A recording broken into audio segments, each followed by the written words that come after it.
تم ان کی پرواہ نہ کرو، کیا جو مردہ تھا پھر ہم نے اسے زندہ کر دیا اور اس کو ایک ایسی روشنی عطا فرمائی جس سے وہ لوگوں کے درمیان لے کر چل رہا ہے، اس شخص کے مانند ہو جائے گا جس کا حال یہ ہے کہ تاریکیوں میں پڑا ہوا ہے، کسی طرح ان سے نکلنے والا نہیں ہے۔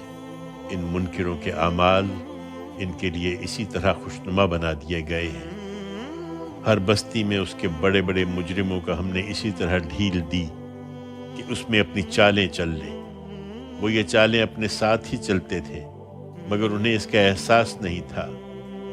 جب ان کے سامنے کوئی آیت آتی تو کہتے تھے ہم ہرگز نہ مانیں گے جب تک وہی ہم کو نہ دیا جائے جو اللہ کے رسولوں کو دیا گیا ہے۔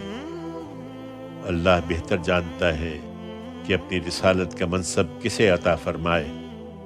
اللہ کے ہاں یہ مجرمان قریب اپنی مکاریوں کی پاداش میں ذلت سے اور سخت عذاب سے دوچار ہو جائیں گے۔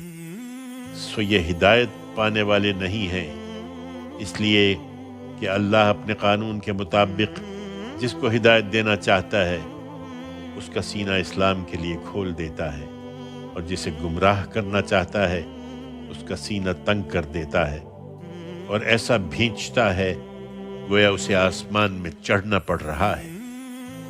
اللہ اسی طرح ان لوگوں پر ناپاکی مسلط کر دیتا ہے جو ایمان نہیں لاتے۔ حقیقت یہ ہے کہ یہ راستہ تیرے پروردگار کا سیدھا راستہ ہے۔